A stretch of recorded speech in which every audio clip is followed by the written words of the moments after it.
युद्ध की आपने जिक्र किया तो कहीं ना कहीं वक्फ बोर्ड के नाम पर भी जो एक बड़ा तबका है अल्पसंख्यक समुदाय का, उसने एक तरीके से अपनी गोलबंदी शुरू कर दी है। तौकीर रजा जैसे जो लोग हैं वो ये कह रहे हैं कि हमने अभी अपने युवाओं को कंट्रोल में रखा है, अगर हम उनको छोड़ देंगे तो स्थितियां बदल सकती हैं। तो क्या लगता है कि आने वाला जो वक्फ बोर्ड में जिस तरीके से संशोधन हुआ है वो देश के लिए घातक बनने जा रहा है, या फिर लगता है कि नहीं, वो वक्त की मांग है कि वक्फ बोर्ड में संशोधन किया जाए? वक्फ का मतलब क्या होता है? ठीक है ना, दान किस लिए होता है? लोक कल्याण के लिए, समाज के लिए। किसी एक व्यक्ति की वस्तु होती है, वो सोचता है कि मैं अकेला क्या उपभोग करूं, पूरे समाज के लिए इसको उपलब्ध करा देता हूं ताकि समाज का एक एक व्यक्ति इसका लाभ ले। तो समाज को तो कोई सीधा लाभ मिल ही रहा है वक्फ संपत्तियों का। उस पर तो ताला लगा करके एक वक्फ बोर्ड बन गया है, वो लोग बैठे हुए हैं। तो ऐसी परिस्थिति में समाज को लाभ कहाँ है?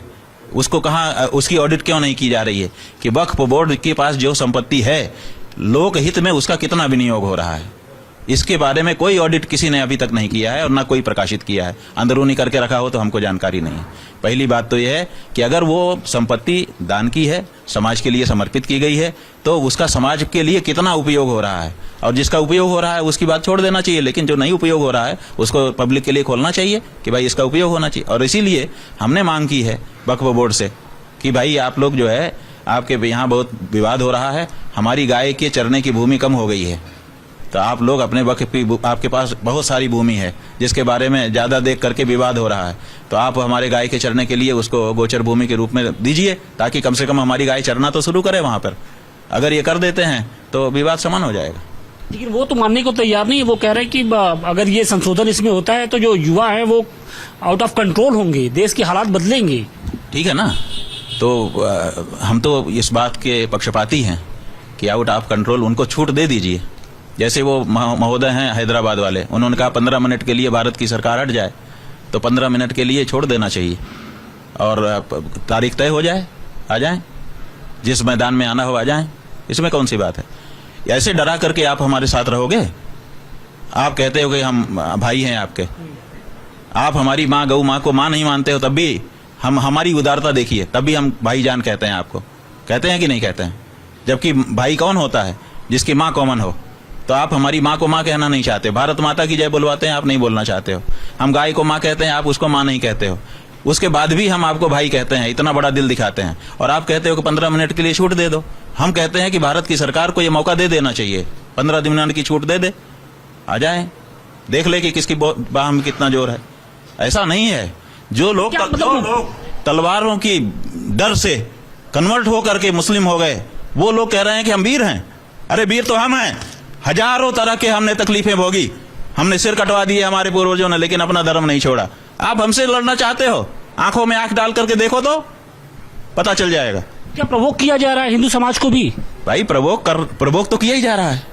ये क्यों प्रवोक किया जा रहा है ये तो उनसे पूछिए। लेकिन ऐसा वक्तव्य देने वाला व्यक्ति जेल में नहीं गया। ऐसा वक्तव्य देने वाला व्यक्ति आज भी राजनीति कर रहा है। ये राजनीतिक दलों से पूछिए कि इतनी बड़ी बात कह करके लोगों को उत्तेजित करने, देखिए हम तक उत्तेजित हो जा रहे हैं ऐसी बात सुन करके, हो रहे हैं कि नहीं? जबकि कितना संयम होता है। लेकिन जब अस्मिता पर कोई प्रहार करता है, और वो भी पूरे समाज की अस्मिता पर, हमको मार दो हम उतना नहीं चिल्लाएंगे, लेकिन जब हमारे समाज की अपमान करते हो आप, तो हमको पीड़ा होती है। तो ऐसा वाक्य कहने वाला व्यक्ति, उसके ऊपर कोई धारा नहीं लगती है, उसके ऊपर कोई कार्यवाही नहीं होती है, उसको बैन नहीं किया जाता है, वो आज भी राजनीति में है।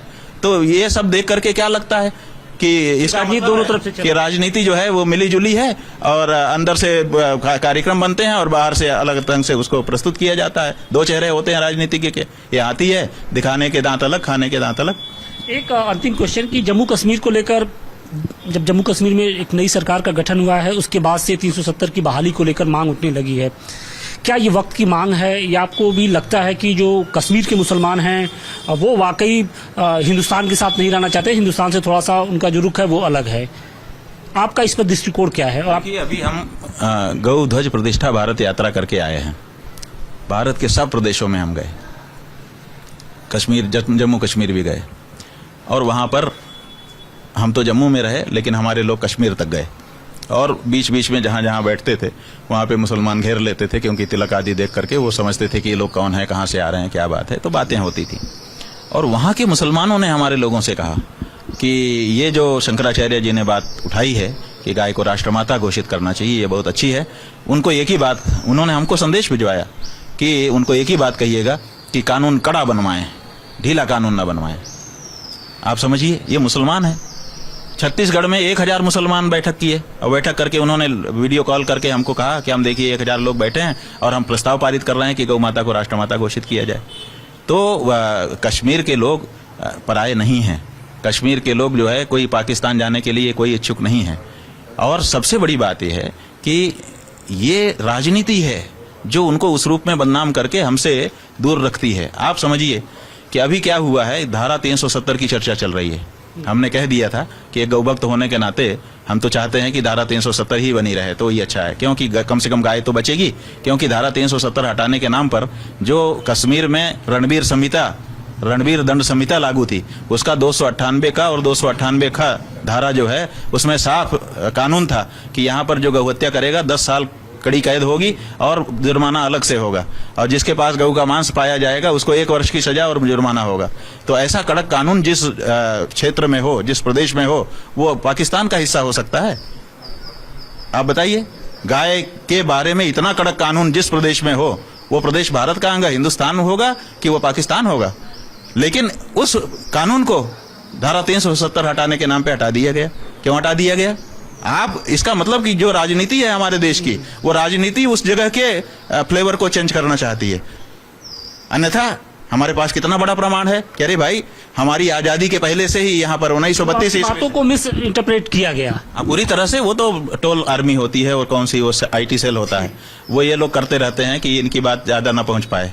लेकिन सच्चाई ये है कि अगर कहीं पर प्रश्न उठता कि भाई ये हिंदू भूमि है, माने भारत की भूमि है कि पाकिस्तान की भूमि है, तो हमारे पास कितना बड़ा प्रमाण था, ब्रह्मास्त्र, कि भाई यहाँ पे आजादी के पहले से कानून बना हुआ है, रणवीर दंड संहिता बनी है, जिसमें गाय को मारने पर 10 साल की कैद और गाय के मांस किसी के पास पाए जाने पे 1 साल की कैद है। इतना कड़क कानून हिंदुस्तान में ही बन सकता है, हिंदुओं की जगह में ही बन सकता है और कहीं नहीं बन सकता। ये भारत का अंग है। उस कानून को हटा दिया गया। आप खुद जो है वहां पर जो प्रमाण भारत के पक्ष में खड़े हैं, उन प्रमाणों को हटा रहे हैं। लेकिन आपकी इन बातों को लेकर हिंदुस्तान के ही जो कुछ साधु संत हैं वो सवाल उठा रहे, कह रहे हैं कि उनकी राजनीतिक समझ कुछ कम है। भद्राचार्य जी कह रहे हैं। देखिए, राम भद्राचार्य जी का वक्तव्य आज हमको हमारे बच्चों ने दिखाया है। वो कह रहे हैं कि अभी मुक्तेश्वरानंद को भारत की राजनीति की ABCD पता नहीं। हम कह रहे हैं महाराज, ABCD का उदाहरण आप क्यों दे रहे हो? आप तो भारत के हो, संस्कृत के विद्वान हो, राष्ट्रवादी अपने आप को कहते हो। आप यही कहते हैं कि अभी मुक्तेश्वरानंद को भारत की राजनीति का क नहीं पता है, तब भी तो समझ में आ जाता लोगों को। आप ABCD कह करके क्या सिद्ध कर रहे हो? दूसरी बात यह है कि हम बता रहे हैं आपको कि भारत का अंग है जम्मू कश्मीर। इसका सबसे बड़ा प्रमाण वहां पर गौ हत्या बंदी कानून था, उसको आप हटा रहे हो।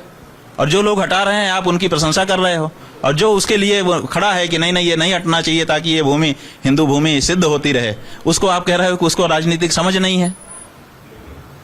आपकी राजनीतिक समझ क्या है वो आप जानो, लेकिन हमारी राजनीतिक समझ हम बता रहे हैं कि हमारी राजनीतिक समझ ये है कि वो भूमि हिंदू भूमि है, भारत से जुड़ी भूमि है, भारत की जो संस्कृति है वो वहां पर अप्लाई की जाती रही है। इसका सबसे बड़ा प्रमाण रणवीर दंड संहिता की धारा 298 का और 298 का है, उसको हटा दिया गया है महाराज जी।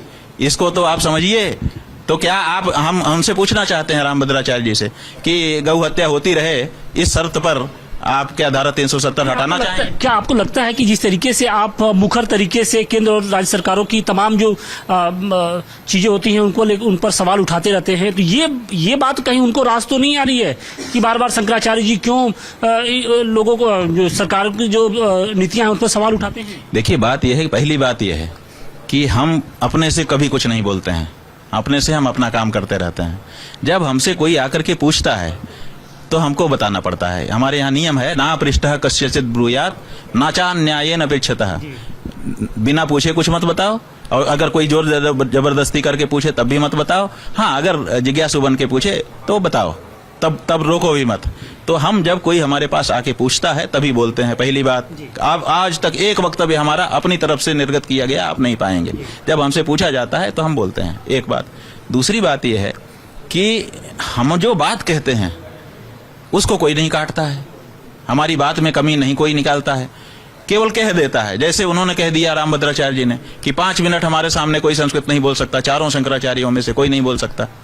चारों शंकराचार्यों से आपने कब बात की संस्कृत में कि चारों शंकराचार्य 5 मिनट नहीं बोल पाए और आपको पता चल गया? आप बताइए कि चारों शंकराचार्यों से आपकी 5 मिनट 6 मिनट बात कब हुई है कि 5 मिनट नहीं बोल पाए, 6वां मिनट आ गया? ऐसा कभी हुआ है? कभी आमना सामना आपका हुआ है? जब आपका आमना सामना ही नहीं हुआ किसी से, तो आप कैसे जान गए कि 5 मिनट हमारे सामने कोई नहीं बोल पाएगा? तो ये बड़बोलापन है, ये विद्वत्ता का अपच है, और विद्वत्ता का अपच भी अच्छा नहीं होता है। जो चीज कम होती है वो भी ठीक नहीं होती है, जो ज्यादा हो जाती है वो भी अच्छी नहीं होती है। एक संतुलन होना चाहिए। तो ऐसी परिस्थिति में आप कुछ भी आप कहते हैं उनको समझ नहीं है। अरे समझ नहीं है तो आप समझाइए ना कि देखिए ये ऐसे है, ऐसे है, ऐसे है, इसलिए मैं कहता हूं उनको समझ नहीं है। हमने तो बता दिया कि भाई रणवीर दंड संहिता विक्रम संवत 1989 1889 वहां पे लागू थी, जिस संहिता में विक्रम संवत गिना गया था। विक्रम संवत हिंदुओं का संवत होता है, माने उसमें ईसवी सन नहीं है, ईसवी सन इक्विवेलेंट 1932 लिखा रहता है, लेकिन मूल रूप से वो संहिता 1889 विक्रम संवत में बनी है। तो जहां कानून विक्रम संवत में बन रहा हो वो मुसलमानों की जगह हो सकती है, और गाय के बारे में इतने कड़े कानून बनाए गए हों वो मुसलमानों की जगह हो सकती नहीं हो सकती। तो जो हिंदू भूमि होने का इतना बड़ा प्रमाण है, उस प्रमाण को हटाया जा रहा है। तो हम उसका अगर बचाव करना चाहते हैं तो आप कहते हैं हमारी समझ नहीं है, और आप तो ऐसा कुछ समझा के बता नहीं रहे, आप तो केवल कथन कर दे रहे हो। ऐसा लग रहा है कि संत भी आप सियासत की भाषा बोल रहे हैं, सियासतदानों की भाषा बोल रहे हैं। भाई सियासतदान की क्या भाषा है? कौन सा राजनीतिक दल रणवीर संहिता की बात उठाया? बता दो आप हमको नाम। कांग्रेस ने उठाया, भाजपा ने उठाया, सपा ने उठाया, बसपा ने उठाया, इसने उठाया, उसने उठाया, बताओ किस राजनीतिक दल ने कहा? जब आप ये बात उठाते हैं तो कुछ राजनीतिक दल ने कहा कि भारतीय रणवीर दंड संहिता में गौ हत्या का कानून था वो आना चाहिए? ये केवल आपके शंकराचार्य ने कहा है, और आप कह रहे हैं कि राजनीतिक भाषा बोल रहे हैं। किस राजनीतिक दल ने बोला जो भाषा हम बोल रहे हैं? हम उनकी बात कर रहे हैं, हम उनकी बात कर रहे हैं। कोई राजनीतिक दल मुंह से फूटेगा नहीं, ये तो हम बोल रहे हैं। हम अपनी बात बोलते हैं, हम किसी राजनीतिक दल की बात नहीं बोलते हैं। जो हमारी बात होती है वो हम बोलते हैं और अध्ययन करके बोलते हैं। लेकिन आपके कटाक्ष के तौर पे जो बातें आ रही है सामने, ऐसा लग रहा है कि कोई राजनीतिक दल प्रेरित है। वो जिसके दिमाग में जो बड़ा भरा होता है ना, उसको वैसा ही दिखता है। तो जिसके मन में राजनीति ही भरी हुई है, वो राजनीति के सिवा क्या देख सकता है? कुछ नहीं देख सकता। जिसके मन में कांग्रेस भाजपा भर गई है, वो कांग्रेस भाजपा ही देख सकता है। हमारे मन में ना कांग्रेस भर पाई और ना भाजपा भर पाई। देखिए, कांग्रेस ने केरल में बछड़ों को, बछिया को कांग्रेस के सदस्यों ने काट काट करके सड़क पर लटकाया, और लटका करके उसका वीडियो और फोटो बनाया और कहा कि हम भी पार्टी कर रहे हैं। कांग्रेस के अध्यक्ष को हमने पत्र लिखा उस समय, कई वर्ष हो गए इस बात को, कि इसका खंडन करिए, नहीं तो हम आपके प्रति दुर्भाव रखेंगे। आज तक कोई खंडन नहीं किया उन कार्यकर्ताओं का। भाजपा ने जो है बीफ का निर्यात बढ़ा दिया, बीफ कंपनियों से चंदा लेने लग गई। कश्मीर में जो धारा गाय को बचाती थी उस धारा को हटा दिया, 370 हटाने के नाम पे। हम कैसे किसी पार्टी के पक्षपाती हो सकते हैं? आप बताओ। आप लेकिन आपकी समस्या है कि आप सोचते हो कि ये इसमें नहीं है तो उसमें ये होगा ही। तो मतलब दो पार्टी के सिवाय तीसरा कोई हो ही नहीं। किसी भी खेल में रेफरी भी तो होता है। आप लोग तो रेफरी ही भूल गए हो। आप लोग तो केवल ये पार्टी उस पार्टी देखते हो। जो अधिकांश जो संत हैं वो कहीं ना कहीं राजनीतिक दलों की भाषा बोल रहे हैं। जो राजनीतिक दल बोलते हैं उसी को वो आगे बढ़ाते हैं। वो धर्म का एक तरीके से चोला उस पर उड़ा दिया जाता है। हाँ, तो लोग, जनता ये भी तो देख रही है, ये भी जनता देख रही है कि कौन जो है क्या बोल रहा है। तो समझ रही है जनता। और हमारे बारे में भी जो बात है वो ये है कि हम तो अपनी बात बोलते हैं, और बहुत सारे लोग पहले नहीं समझ रहे थे। IT सेल जब बोलता था तो करते थे, और अब जो है जब समझ गए कि इनकी अपनी बात है तो वो मानते हैं। धन्यवाद गुरुजी बात करने के लिए। तो ये थे स्वामी अभिमुक्तानंद जी, जिन्होंने तमाम मुद्दों पर बेबाकी से अपनी बात रखी। वाराणसी से केस के साथ आशुतोष सिंह, टाइम्स नाउ, नव भारत।